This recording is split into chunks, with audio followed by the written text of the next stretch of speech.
diferencial no sale de esos 4, que fue lo que puso Mati en su encuesta. Puede ser un quiste óseo simple, puede ser el lipoma intraóseo. La diferencia entre el quiste óseo simple y el lipoma intraóseo es que el lipoma tiene esta calcificación central, que el quiste óseo simple en general no la tiene. Puede ser un quiste óseo aneurismático, o vos habías puesto también, Mati, dentro de los diagnósticos diferenciales en la encuesta, un condroblastoma.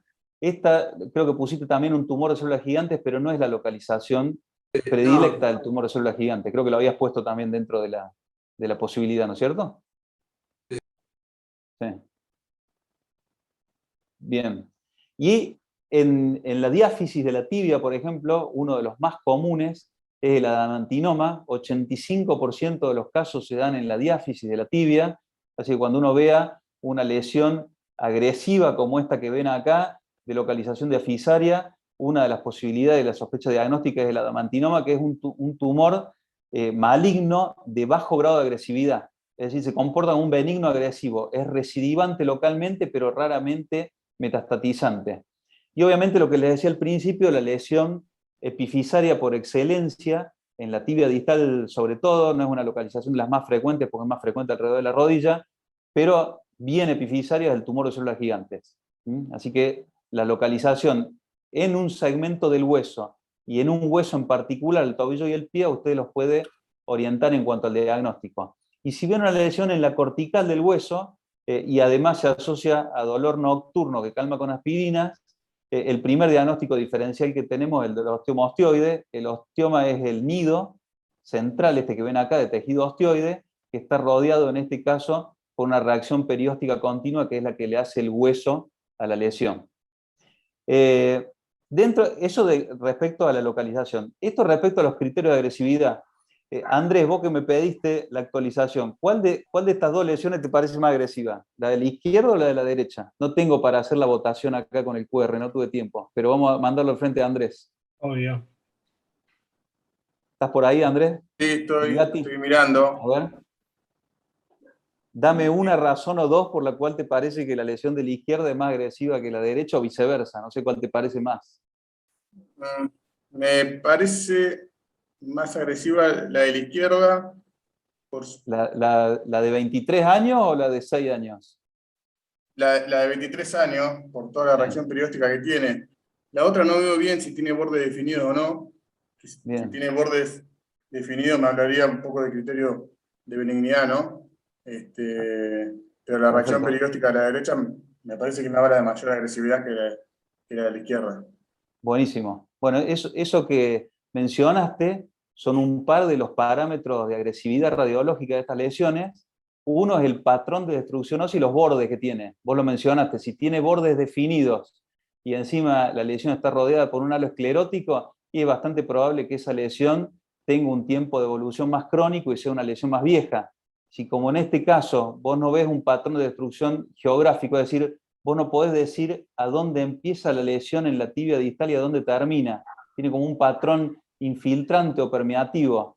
Encima ves que la cortical del hueso en algunos sectores está interrumpida. Encima ves que hay cierto grado de reacción, como bien dijiste, del periósteo por una lesión que está ahí adentro y que crece y que lo irrita. Y encima hay estas imágenes que te hablan de algún efecto de masa en los tejidos blandos, y lo más probable es que esa lesión no sea una lesión benigna y sea algo agresivo. Mati, ¿qué te parecen estas dos? A ver. ¿Cuál de las dos es más agresiva? ¿La de 16 años o la de 21? Mati, la de 21 me parece. ¿Por?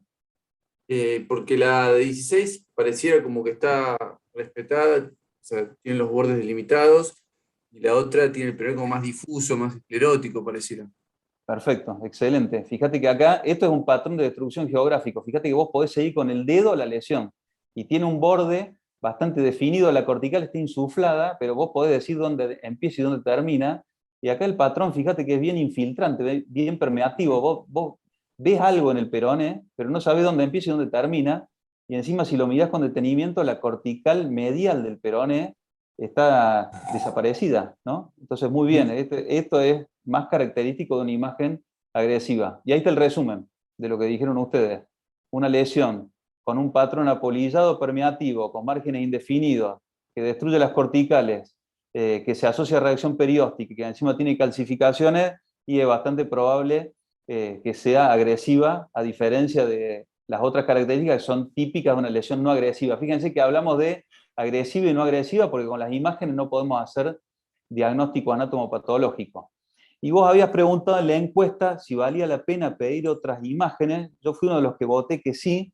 Las imágenes de mayor complejidad y fundamentalmente la resonancia hoy en día son claves para completar el diagnóstico y estadificación local de la lesión. Y fíjate que una resonancia te aporta un montón de otros datos que una radiografía no aporta, como por ejemplo en este caso algún grado de edema en la medular ósea donde asienta esta lesión. Esta resultó ser un granuloma eosinófilo, una lesión rara en una paciente pediátrica.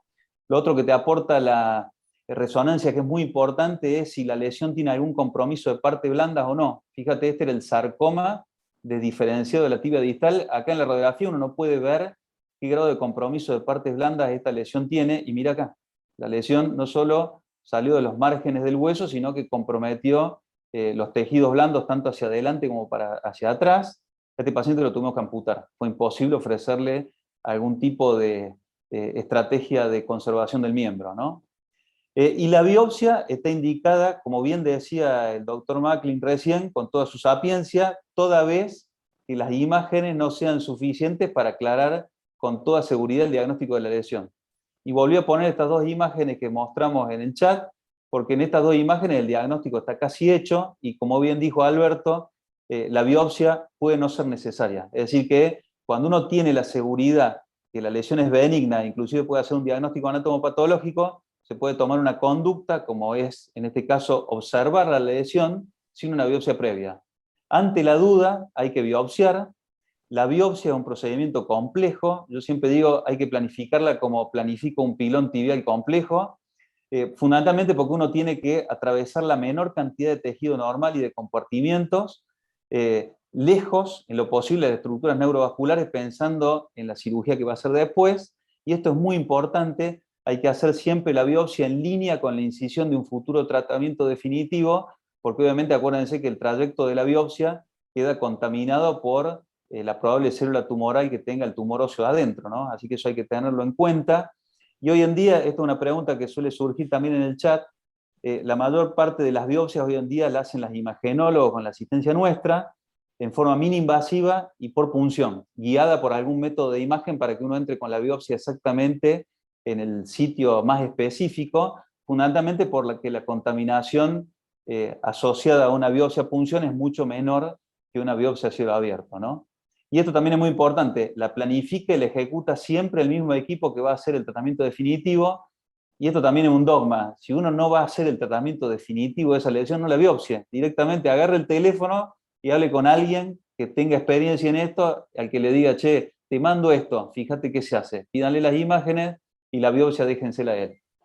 Bueno, y con esto termino lo del tratamiento.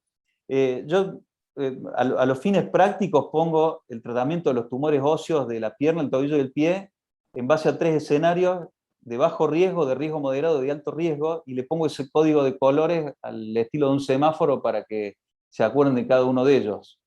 El escenario de bajo riesgo para mí es el de quisto óseo simple. Esta es una lesión que cualquiera de nosotros podríamos tratar. Este es un caso que me tocó a mí, un paciente de 15 años de sexo masculino. La indicación del tratamiento en este tipo de lesiones, según la bibliografía, es cuando la lesión ocupa 100% del plano de sección transversa en el corte coronal de cualquier estudio de imágenes y 30% más en el plano sagital. Es decir, cuando hay una lesión que se extiende en prácticamente toda la circunferencia del hueso, desde la cortical medial hasta la lateral. En el caso que mostraste vos, Mati, viste que la lesión no llegaba hasta el tercio externo, es decir, ocupaba un 66%, si querés, un 60%. Entonces, a ese caso se puede observar, pero a este caso donde hay una ocupación de más del 100% del plano transverso, y yo no me animé a hacerle una conducta expectante, yo le ofrecí lo que le hubiese ofrecido a este paciente que mostraste vos en la encuesta, si me hubiese tocado a mí, que es un tratamiento percutáneo. Yo fui el que puse la opción de tratamiento percutáneo. El tratamiento percutáneo es hacerle una punción al quiste con una aguja de punción, con una Hamshidi, con un trocar, como ven acá, y una segunda punción con un trocar grueso, y literalmente lo que hacemos es lavar el quiste.